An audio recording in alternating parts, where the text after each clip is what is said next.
My name is Kimberly Powell. I'm 27 years old, and for most of my adult life, I believed I was one of the lucky ones. I met my boyfriend Alex Weston 4 years ago at a friend's birthday dinner, and from the very beginning, it felt like someone had finally turned the lights on in a room I'd been stumbling through for years. He was steady, kind, the type of man who listened and remembered and tried. I'd spent so many years building walls around myself that I didn't realize how lonely I'd been until he slipped through a crack and made himself at home in my life. Alex wasn't perfect, but he was mine, and I thought foolishly maybe that he would be mine forever. And then came the night that proved how quickly forever could fall apart. Our engagement party took weeks to plan. I'd poured myself into every detail, the soft golden lighting, the simple white flowers, the playlist that felt like memories bottled in sound. It was supposed to be the first page of the rest of our life together. Our families were there, his coworkers, my closest friends. People were laughing, hugging us, telling us we were meant to be. For the first time in a long time, I allowed myself to breathe. Alex had his arm around my waist when everything went wrong. The venue doors slammed open so hard they crashed into the wall. The music stuttered. Conversations died off mid-sentence, and every head turned at once. I turned too, and my stomach dropped. She was standing there. Kara, Alex's ex-girlfriend, 32, unstable, unpredictable, and the reason Alex refused to talk about his past before me. She hadn't been invited. I'd made peace with that. He'd made peace with it. I thought it was just one of those sore chapters people locked up and didn't revisit. But there she was standing under the arch of the doorway with a 5-year-old boy on her hip, and she looked like she'd been waiting for this moment. I felt Alex's hand tense around my waist. He froze.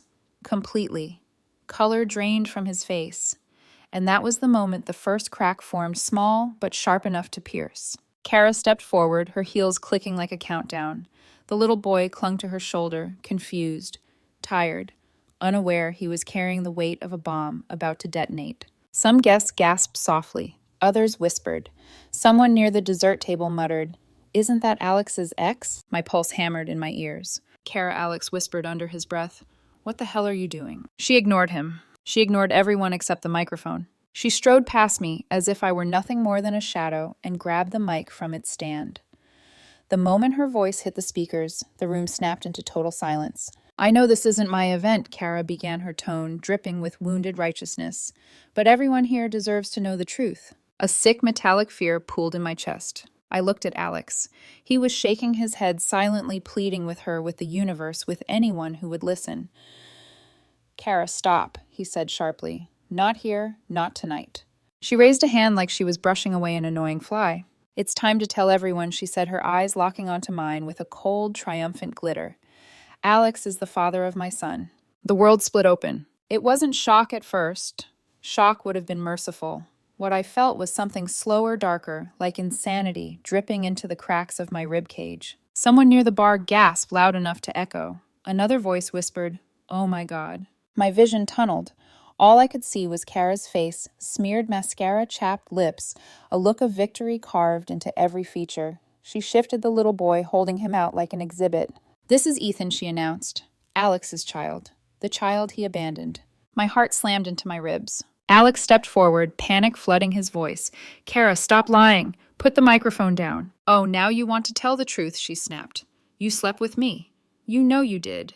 And then you left me for her." She stabbed a finger in my direction. My throat tightened.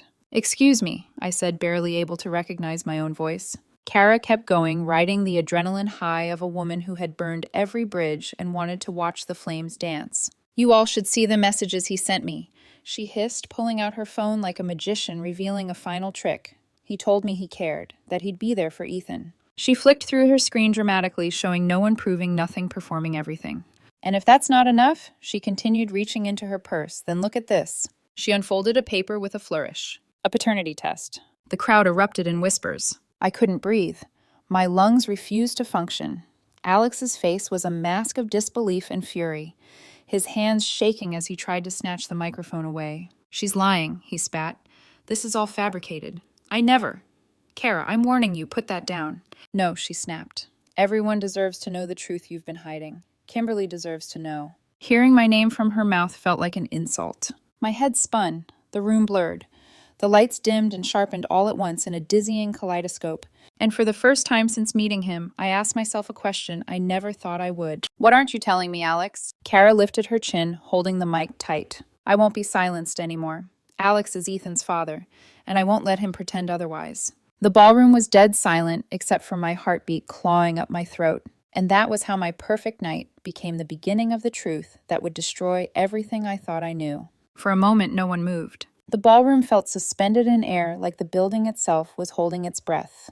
You could have heard a pin drop or a heartbreak or the quiet flicker of trust burning out in real time. Kara stood there triumphant, her chest rising and falling with the adrenaline of someone who had waited years to detonate this particular grenade. Ethan clung to her leg, now confused, eyes wide, as he scanned the sea of strangers staring at him like he was an exhibit in a scandal museum. Alex lunged toward the microphone again. Kara enough, but she stepped back, lifting her phone high like a referee calling a timeout. Don't even think about silencing me, she snapped, glaring at him with wild, messy fury. You think you can run away from this, from your son? Murmurs rippled across the room. I could hear pockets of conversation swirling. Is she serious? That poor kid. Kimberly looks like she's going to faint. Alex never mentioned this. My pulse hammered so violently I thought my ribs might crack. I clutched the edge of a nearby table just to stay upright. I needed to believe Alex. I needed to believe something. But the truth was, I'd never seen him look so afraid. He grabbed Kara's wrist, not roughly, but with the urgency of a drowning man grabbing a life preserver. You're lying, he hissed. You forged that paper, Kara. Whatever this is, it's manipulation. It's what you do. Oh, please, she sneered. Right. I forged a whole child, too. Get real, Alex. Her voice rose, cracking through the speakers. Stop lying to these people. You and I both know what happened. She turned her head toward the crowd, waving her phone like a trophy. He was messaging me even after we broke up, she declared, telling me he cared, telling me he'd do right by my son. That's not true, Alex snapped. I found my voice, but it came out thin. Alex, did you ever— No, he said instantly, eyes wide with desperation. Kimberly, no. Don't listen to her.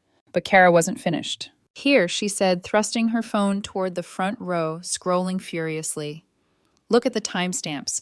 He and I were talking right around the time he met her. I felt the room sway. Talking, right around the time he met me, Kara, he growled. And if you still don't believe me, she continued, lifting the folded paper again, I have a paternity test. I kept quiet for years trying to protect him. But I won't lie anymore. Alex finally managed to grab the mic from her hands, his voice cracking with rage. That's fake. You're sick, Kara. You need help. But no matter what he said, the damage was already done. Doubt was a stubborn stain, and Kara had dumped an entire bucket of it across my life. Security eventually stepped in, gently ushering her toward the exit, while Ethan cried and clung to her shirt, and Kara screamed at Alex one last time. You're a father whether you like it or not. You can't hide forever. The door shut behind her with a final metallic thud, and the silence that followed was complete. Guests slowly trickled out awkwardly, avoiding eye contact with us, murmuring excuses about early mornings, or babysitters, or needing fresh air. The few who stayed hovered uncomfortably, offering half-hearted reassurances that felt like pity. By the time the room was empty, I wasn't sure if I wanted to scream or collapse. When we got home, Alex paced the living room like a man unraveling thread by thread. I finally forced myself to speak. Alex, I whispered, is there any truth to what she said? His back stiffened. He didn't turn around. I told you, he said, voice strained. She's lying. She's always been like this. That's not an answer. Kim, did you ever sleep with her? He froze. And in that silence, just 3 seconds long, my world split open a little more. Yes, he said finally, turning to face me. But it was years ago, long before you and I. It meant nothing. My lips parted. You didn't think I deserved to know, I whispered. You didn't think that was relevant. He scrubbed a hand over his face. It was a mistake. I didn't want to burden you with it. Burden me? You hate drama, he said. You said that on our first date. And Kara is, well, drama. This isn't drama, Alex, I said, my voice rising. This is a child, a paternity test, a public accusation. And you never thought to tell me your ex was the kind of person who would do something like this. He threw his hands up. I didn't know she'd go this far. I swallowed the lump in my throat. I need time, I whispered. I can't think straight. He stepped forward. Kim, no, please don't pull away. I'm not pulling away, I said softly. I'm trying to understand. But the truth was, I was pulling away. I could feel myself retreating into a place inside me where love and fear blurred. That night, I slept in the guest room. By morning, I still didn't know what to believe. But I did know one thing. I needed answers from someone who had lived in Kara's world longer than I had. So I picked up my phone and dialed a number I never thought I would. Matty, Kara's ex-husband, the man who had raised Ethan as his own. He answered with a cautious hello. Matt, I said quietly. This is Kimberly, Alex's girlfriend. I know this is out of nowhere, but I need to talk to you. He exhaled slowly. Yeah, I figured you might call. She showed up at our engagement party, I said. She said Alex is Ethan's father. She waved a paternity test around. He laughed short, bitter. Yeah, sounds like Kara. Matt, I asked, my heart in my throat. Did you ever do a paternity test? Silence. A long, heavy silence. No, he said finally. But I always wondered. She wouldn't let me do one. She said I was paranoid. My stomach clenched. Would you be willing to take one now? Matt didn't hesitate. Absolutely, he snapped. I should have done it years ago. And just like that, everything shifted. Because if Matt wasn't the father, someone else was. Someone Kara believed she could expose. Someone she wanted to destroy. The ground beneath my life, already cracked, began to crumble. The next few days felt like living inside a storm that never actually broke. Just thick clouds pressing down, heavy and electric, waiting for the moment when everything would finally explode. Matt moved quickly. He called back the next morning, his voice clipped, exhausted but determined. I scheduled the paternity test for tomorrow, he said. I'm done wondering. I thanked him even though the words barely made it past the knot in my throat. Every step forward felt like peeling back skin I wasn't ready to expose. But pretending wasn't an option anymore. If I didn't pursue the truth would find me anyway. Meanwhile, things with Alex deteriorated faster than I expected. He'd tried knocking on the guest room door the night before, softly at first, then harder, then pacing the hallway. Kim, we need to talk. Kim, please don't shut me out. This is exactly what Kara wants. But I wasn't shutting him out, I was protecting myself. For the first time since meeting him, I didn't feel safe trusting him. The next evening, I found him standing in the kitchen when I came out to get water. His hands were braced on the counter, knuckles pale. He looked like he hadn't slept. How long is this going to go on? He asked quietly. Until I know the truth. He slammed his hand on the counter. I already told you the truth. No, I said, holding his gaze. You told me a version of it, not the whole thing. He laughed, a short, humorless sound. So what now? I'm a liar. You lied by omission, I said softly, and now we're here. Alex's jaw tightened. I made one mistake years ago. Are you really going to let Kara manipulate you like this? I'm not being manipulated, I snapped. I'm trying to understand the years you kept hidden. He shook his head, scoffing under his breath. You're acting crazy. Everything inside me froze. If he had slapped me, it would have hurt less. Crazy. That word. The weapon people use when they want to end the conversation, even when they're the ones who lit the fire. I stepped back, the air between us turning cold. Don't call me that again. His expression softened instantly. Kim, I didn't mean... But the damage was done. I walked away. 2 days later, Matt's paternity test results came in. We met in his lawyer's office, a sterile room with gray walls, a dying plant, and a tension so thick it felt like humidity. He handed me the paper. He didn't need to say anything. The look on his face said enough. He's not mine, he muttered, sinking into a chair. 5 years. 5 years of raising that boy, and she lied to me the entire time. I swallowed hard. I'm so sorry, Matt. Don't be, he said bitterly. I'm getting a lawyer. I'm suing her for every penny she took from me. He leaned back, staring at the ceiling. But you, he said after a moment, lowering his gaze, you need to figure out if Alex is the father.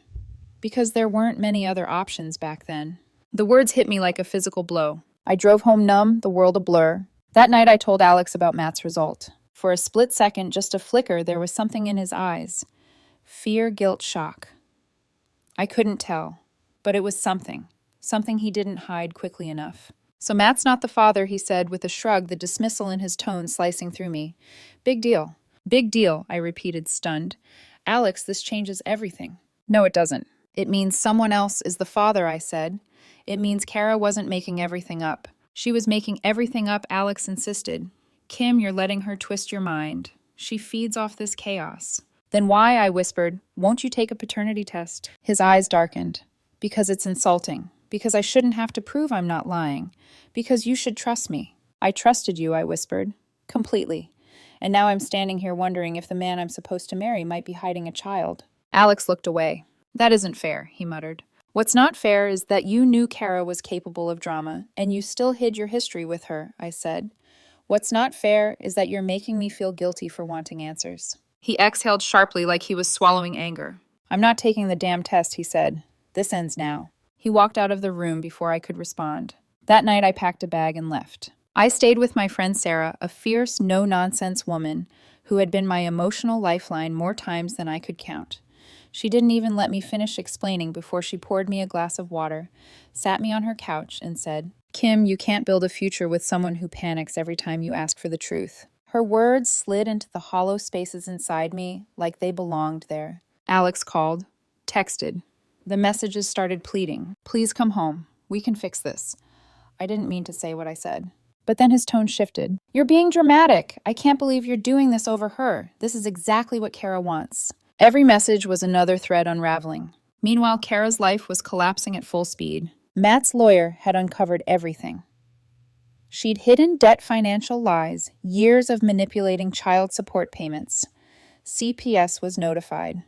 Within days, they removed Ethan from her care. I got the call from my mom while sitting on Sarah's couch with a blanket wrapped around me. Kim, she whispered shakily. CPS took Ethan. He's safe with us for now. I pressed a hand to my mouth, tears welling. That little boy, innocent in all of this, was being tossed around like debris from an explosion none of us caused. How's he doing? I asked. He's scared, she said, but he's okay. That night, I lay awake, staring at the ceiling, replaying the engagement party in my mind. Kara holding Ethan like a shield, the anger in her eyes, the strange certainty in her voice, and the flashes of guilt, or was it fear in Alex's? 3 days after our fight, Alex called again. His voice was tired, resigned. Fine, he said. If this is what it takes to get you home, I'll take the test. My heart beat hard against my ribs. Thank you, I whispered. But I'm telling you now, he said. This is a waste of time. Maybe it was, maybe it wasn't. But the truth was finally within reach. And I was terrified of what it would reveal. The clinic smelled like antiseptic and stale air, cold, sterile, the kind of place where truths lived on paper and emotions died behind closed doors. Alex walked ahead of me, shoulders tense, jaw tightened so hard the muscle pulsed under his skin. He didn't look back, not once, not even when the nurse called his name. He just followed her down the hallway with the stride of someone resigned to defeat, not innocence. I sat in the waiting room, hands clasped so tightly in my lap, my knuckles blanched white. A woman across from me flipped through a magazine without reading it, her eyes darting toward me every few seconds, sensing the tension radiating off my body. A baby cried somewhere down the hall. An older couple whispered about something trivial. Time moved strangely like it was limping. When Alex emerged, he didn't look at me. He brushed past, pushing the glass door open with a force that made it slam against the stopper. I followed him outside. Rain threatened overhead, thick clouds hanging low, heavy, swollen. It smelled like earth and something metallic, like the universe had been holding its tears just as tightly as I had. He stood in the parking lot next to his car, arms crossed, glaring at the pavement. It's done, he muttered. I nodded. Thank you. He scoffed. Don't thank me. It shouldn't have come to this. I swallowed hard. I didn't want it to. You sure? He snapped, finally meeting my eyes. Because it feels like you've been waiting for an excuse to run. My chest tightened. Alex, that's not fair. He pushed a hand through his hair. None of this is fair. We drove home in silence. The air between us felt thick, suffocating, as if the words we weren't saying were taunting us from the back seat. When we got inside, Alex went straight to the bedroom and shut the door. I didn't follow. For 2 days, I stayed at Sarah's again, telling Alex I needed space until the results came. He didn't argue this time. He barely texted. The only message he sent was, "Let me know when the results come in." I stared at that single line for hours, reading into the stiffness, the distance, the lack of warmth that once came so effortlessly. Sarah tried to distract me, movies, dinner out. Sitting in her kitchen, eating ramen and drinking cheap wine, but nothing helped. My brain replayed everything. Kara's accusations, Alex's lies of omission, Matt's results, the tension, the fear. Every scenario of the test played out in my head. If he wasn't the father, could we rebuild? If he was, what pieces of me would be left? On the third morning, Sarah found me sitting on her couch at 6 a.m., staring at my phone. You're going to burn a hole through that thing, she said, setting down 2 mugs of coffee. I'm terrified of the truth, I whispered. She squeezed my hand. You deserve it anyway. Around 11 a.m., my phone buzzed. A number I didn't recognize. My stomach dropped so hard I had to steady myself on the counter. "It's the clinic," I said, voice trembling. Sarah nodded. "Breathe. Answer." I hit the green button. "This is Kimberly Powell." "Hello, Ms. Powell," the woman on the line said gently. Too gently. My knees nearly buckled. "We have the paternity results for Alexander Weston." My pulse thundered. "Would you like us to email them?" she asked. "Or would you prefer to pick them up in person?" "In person," I said immediately. I'll be there in 20 minutes." Sarah grabbed her keys without being asked. When we arrived, the receptionist slid an envelope across the counter. Heavy, too heavy. "Good luck," she whispered. We walked to my car. My hands shook so violently I dropped the key fob twice. Sarah gently took the envelope from me. "Do you want me to read it?" she asked softly. I looked at her eyes burning. "No, I need to do it." She nodded and handed it back. I slid my thumb under the seal. The paper inside crackled loudly in the silent car. My eyes scanned the page once, twice, because the words didn't register at first. Then they did. Probability of paternity, 99.99%. My breath left my body in a soundless collapse. A ringing filled my ears. The world blurred, and I didn't realize tears were falling until Sarah reached out and gently wiped one off my chin. "Oh God," I whispered. "Oh God, he's the father." Sarah exhaled sharply, pressing a hand to her mouth. "Kim, I have to tell him," I said, trembling. "He needs to know." But inside, a deeper truth settled like concrete. Whatever remained between Alex and me had just died. When we got to the house, Alex was sitting on the couch, elbows on his knees, staring blankly at the floor. He looked up as I entered. "You got the call?" he asked quietly. I handed him the paper. He took it with a sigh, like he already knew what it would say, like he'd been waiting for fate to roll the stone over his grave. And then he read it. His face drained of color. "No," he whispered. "No, this. This can't be right." He read it again. And again. His hands shook. "I didn't know," he said, voice cracking. "Kim, I swear to God I didn't know." Tears streamed down his face, raw, broken, terrified. I believed him. But knowing he didn't know didn't fix the deeper wound. He did sleep with her. He did lie by omission. He did hide a part of his past that ended up destroying us. "Kim," he sobbed, "please don't leave me. We can figure this out. I'll do anything. I'll be there for the kid.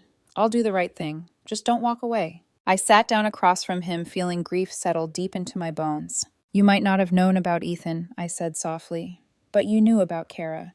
You knew she was part of your past, and you hid it from me. You kept secrets that became landmines." He shook his head violently. I didn't think it mattered. "It mattered to me," I whispered.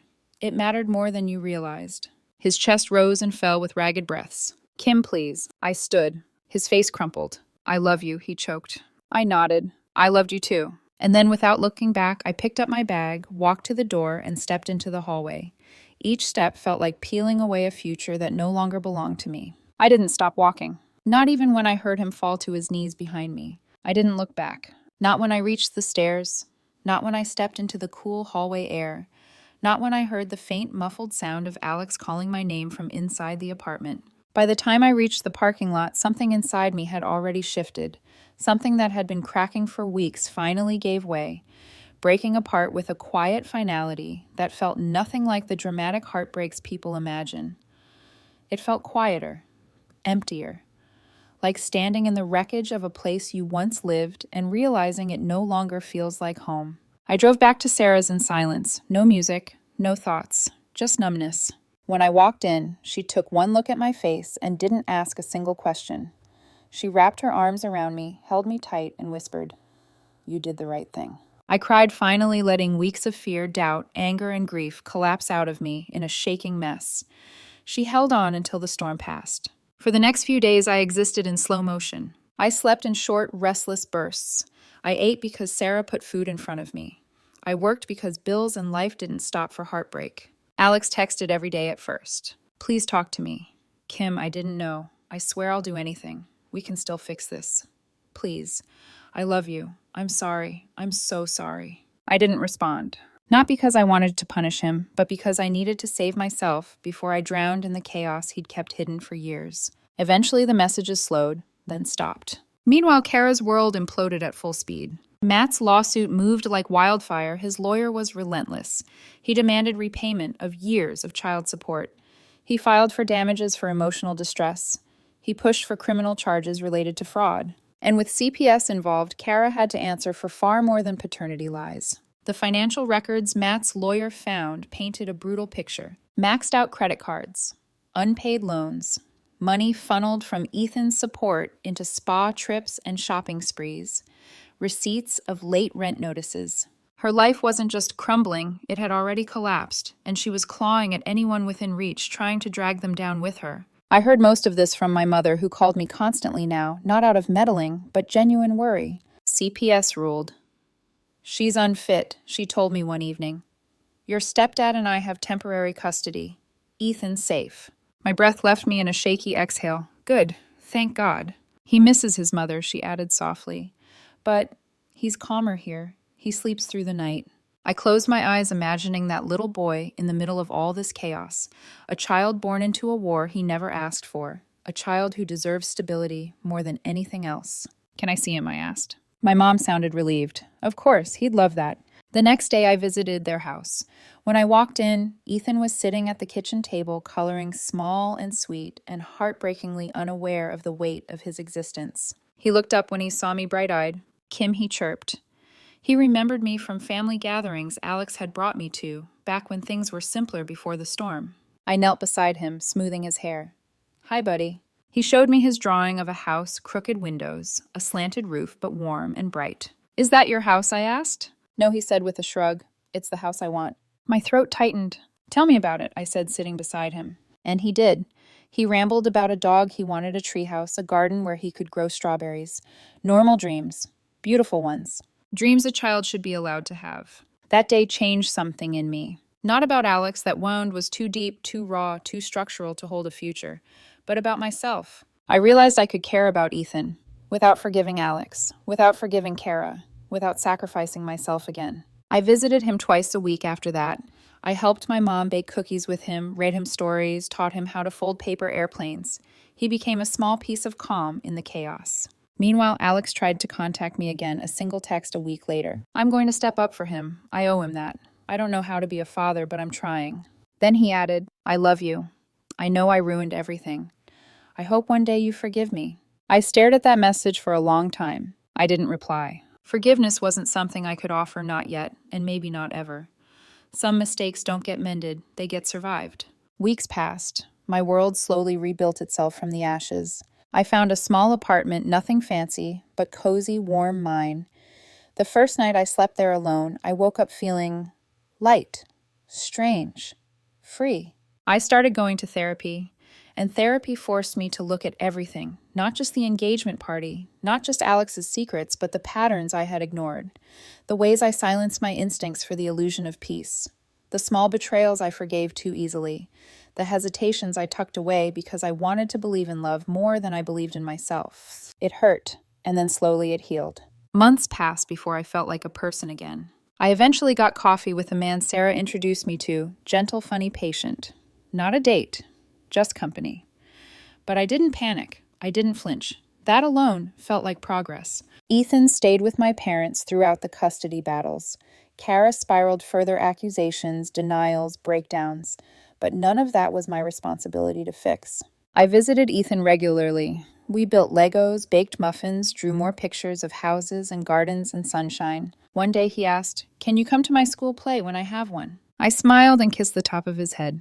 "Yeah, buddy, I'll be there." That promise felt like a seed, small but alive. I don't know what the future holds for Ethan, or for Alex, or even for me.